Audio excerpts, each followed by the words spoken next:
काली जब गांव के निकट पहुंचा तो पौ फट चुकी थी। वह एक रुंड-मुंड पेड़ के पास खड़ा होकर गांव की ओर देखने लगा, जो सुबह के मलगजे अंधेरे में बहुत बड़ी गठरी गठरी की तरह नजर आ रहा था। गांव के बाहर एक हवेली में एक दिया टिमटिमा रहा था। पास ही एक खेत में हल चल रहा था और थोड़े-थोड़े समय के बाद टुक टुक टक टक तेरे जलने वाले को चोर ले जाए, चल पुत्र शेर की तरह छाती के बल पर चल की आवाजें आ रही थी और साथ ही घुंघरू जोर से छनछना उठते थे। काली ने सिर से ट्रंक और कंधे से लटक रहा बिस्तर उतार कर जमीन पर रख दिया और पेड़ के तने के सहारे बैठकर सोचने लगा कि शायद चौधरी फत्तू के खेत में हल चल रहा है। शायद उसका बेटा प्यारू हल चला रहा है, सावनी के लिए खेत तैयार कर रहा है। काली का ध्यान फिर गांव की ओर चला गया और वह आंखें फाड़ कर पेड़ों की ऊंट में छिपे मकानों की ओर देखने लगा। गांव की एक गली में कोई कुत्ता भौंकता तो उसके उत्तर में दूसरी गलियों से कई कुत्तों के भौंकने की आवाजें आने लगती थी और फिर थोड़ी के बाद गांव में यूं खामोशी छा जाती जैसे कोई आदमी स्वप्न के बुदबुदाने के बाद करवट बदलकर सो जाए। वहां बैठे बैठे काली को भय महसूस होने लगा। उसके दिल में 6 साल के पश्चात गांव लौटने की खुशी खत्म होने लगी और उसका जी चाहा कि वह उल्टे पांव ही कानपुर वापस चला जाए।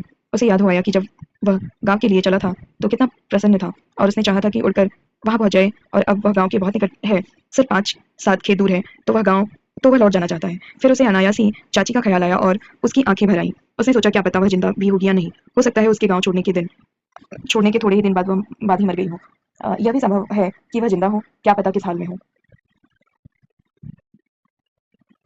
जब मुर्ग मुर्गे ने बात दी तो काली हड़बड़ाकर उठ बैठा और सामान उठाकर जल्दी जल्दी गांव की ओर चल दिया। जब वह पहली हवेली तबेला के पास पहुंचा तो एक कुत्ता कान फड़फड़ाकर उठा और भौंकता हुआ उसके आगे आगे चलने लगा। उसने आवाज से कुत्ते को पहचानने की कोशिश की, लेकिन दूसरे ही क्षण अपने इस प्रयास पर उसे हंसी आ गई। वह अपने दाएं बाएं मकानों को पहचानने की कोशिश करता हुआ तेज तेज कदम उठाता रहा। गांव की अभिन्न गंध उसे कदम कदम पर अपने से परिचित करा रही थी और वह नथुनी फुला फुलाकर उसे सूंघ रहा था। जब वह किसी मकान या हवेली के सामने पहुंचता तो उसे उसके मस्तिष्क में कई तस्वीरें उभरती, लेकिन वह उनसे आंखें चुराता हुआ आगे बढ़ जाता। चौधरियों के मोहल्ले के बाद स्कूल आ गया। 4 कक्षाओं के इस स्कूल में काली ने भी कुछ समय तक मुंशी के पांव दबाए थे, उंगलियों के पटाखे निकाले थे और डंडे खाए थे। वह स्कूल के सामने रुक गया और मुंशी शिवराम के बारे में सोचने लगा, जिसके लिए जाटों के लड़के साग गन्ने गाजरे मूलियां इत्यादि लाते थे और कमियों के लड़के अपने सिर पर उठा उसके घर पहुंचाते थे। स्कूल की हालत पहले जैसी ही खराब दिखाई दे रही थी। उसके आंगन में बड़ बड़ के बूढ़े पेड़ की घनी परछाइयों ने अंधेरे को और भी गहरा कर दिया था। स्कूल की खस्ता इमारत के पीछे एक 3 मंजिला मकान घमंडी आदमी की तरह अकड़ा खड़ा था। काली के मन में चौधरी हरनाम सिंह की यादों का बस्ता खुल गया और वह शरीर में सिहरन सी महसूस करके उन्हें झटकता हुआ आगे बढ़ गया। स्कूल से कुछ दूर आगे उसे मंदिर का कलश नजर आया। मंदिर के चारों ओर गांव के दुकानदारों के चौबारे थे। वह पंडित संतराम के बारे में सोचने लगा, जो हरिजनों को देखकर दूर ही से दूर दूर करना शुरू कर देता था। वह थोड़ा और आगे बढ़ा तो उसकी नजरें गिरजाघर के बच्चों की बाहों की तरह फैले हुए क्रॉस पर गड़ गई और गांव के पादरी का मस्कीन चेहरा आंखों के सामने घूम गया। थोड़ा और आगे जाने पर उसे जोर की ठोकर लगी और वह गिरते गिरते बचा। गोबर की तेज बदबू ने उसे चमादड़ी हरिजनों की बस्ती के निकट ही होने का संकेत दिया। इस स्थान पर बड़ा रास्ता काफी गहरा हो गया था, क्योंकि गांव में बरसात का सारा पानी इसी रास्ते से चो में जाता था। कुछ छठ के बाद ही वह चमादड़ी के बाहर कुएं पर पहुंच गया। कुएं के गिर्द गंदे पानी और कीचड़ की छपड़ी बनी हुई थी। अनायास ही वह वहां रुक गया और सामने छोटे छोटे कच्चे मकानों को देखने लगा। फिर वह कुएं के गिर्द चक्कर काटकर उस स्थल पर पहुंच गया जहां से मोहल्ले की गली शुरू होती है। वह गली के मुंह पर रुक गया और सामने गंदे पानी की छपड़ी को पार करने की तरकीब सोचने लगा। फिर अपने आप ही उसका पांव पानी में डूबी हुई ईंटों को टटोलने के लिए उठ गया और अगले क्षण ही वह उस छपड़ी को पार करके पानी में घुस गया। गली में कई कुत्तों ने मिलकर उसका स्वागत किया। दूसरी ओर से भी कुत्तों के उत्तर में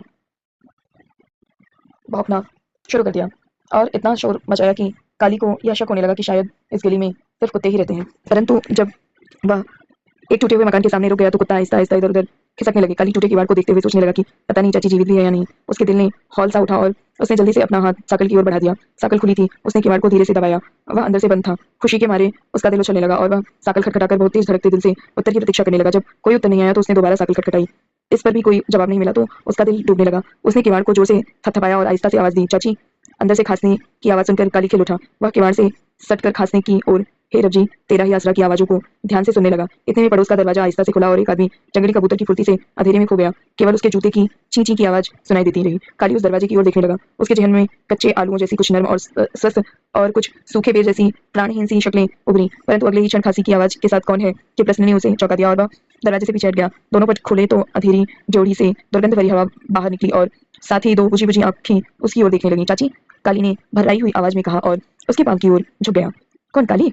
चाची ने काली की आवाज को पहचानते हुए स्नेह और आश्चर्य भरे स्वर में कहा, जैसे उसे विश्वास न आया हो फिर उसने काली से अपने सिर पर हाथ फेरते हुए उसे ऊपर उठाया और उसका माथा चूमकर बोली, रख साइयां दी।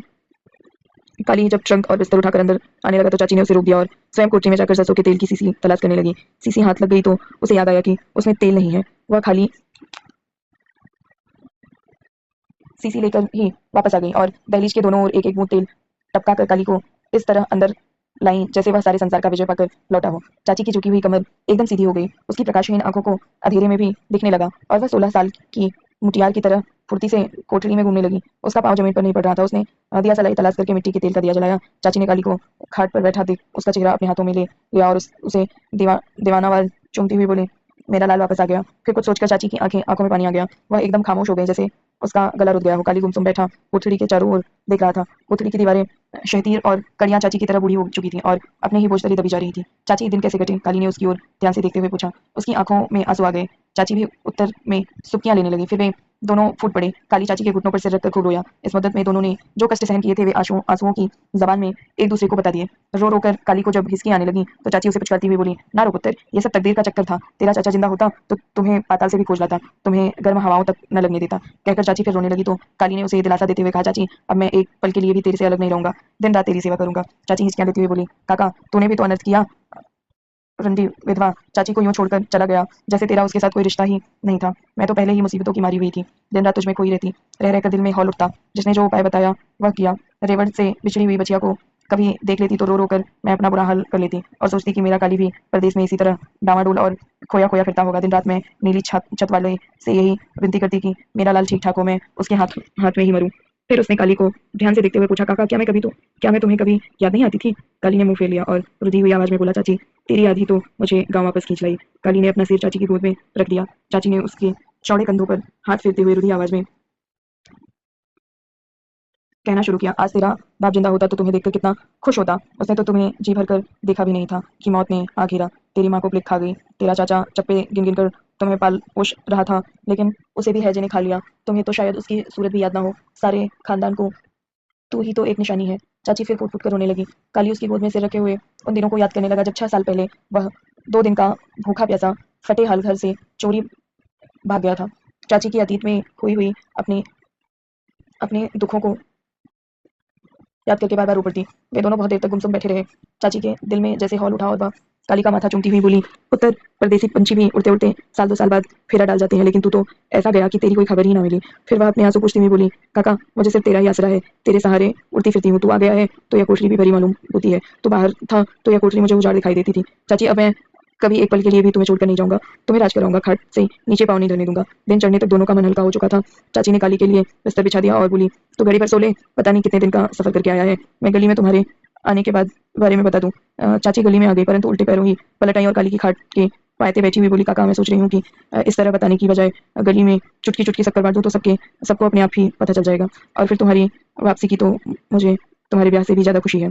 तेरी क्या मर्जी है चाची, जो जी में आए तू कर, तुम्हारी मर्जी ही मेरी मर्जी है, कहकर काली ने करवट बदल ली। चाची फिर भी चारपाई पर बैठी रही तो काली आश्चर्य में पड़ गया। उसे अकस्मात ही जैसे कुछ याद आया। वह जल्दी से उठा और अपने ट्रंक का ताला खोलकर कपड़ों की तरह से उसने बहुत से नोट निकाले और चाची की ओर बढ़ाता हुआ बोला, लो चाय शक्कर की बोरी ले आओ। चाची ने बहुत से नोट देखे तो आश्चर्य से उसकी आंखें फैल गईं और वह उन्हीं कपड़ों की तहों में छिपाती हुई बनावटी गुस्से से बोली, मुझे कोई दुकान खोलनी है? 4 पैसे दे, चज्जू शाह की दुकान से सेर आज से शक्कर ले आऊं। काली ने 10 रुपए का नोट चाची के हाथ में थमा दिया तो वह ऊंची आवाज में बोली, यह क्या है? तू मुझे टूटे पैसे दे, इससे छोटा नोट मेरे पास नहीं है। काली ने 10 का नोट उसकी हथेली में दबाते हुए वो कहा। चाची ने नोट को फैलाकर देखा और घबराई हुई आवाज में बोली, संदूक को जल्दी से ताला मारकर कहीं छिपा दे, यहाँ लोगों की नजर बहुत बुरी है। पिछले दिनों ब्यास पार से बंतों की भतीजी आई थी, उसकी शादी हुए 2 महीने ही हुए थे। उसके गहने कपड़े देखकर प्रीतों ने नजर लगा दी। उस बेचारी का सब कुछ रात में ही चोरी हो गया। काली चाची की बात पर कुछ क्षणों तक हंसता रहा, फिर उसके कहने के अनुसार ट्रंक को कोने में छिपा दिया। चाची 10 रुपए के नोट को कई तहों में छिपाकर गली में आते जाते लोगों की नजरों से बचाती शक्कर लेने के लिए छज्जू साह की दुकान की ओर चली गई।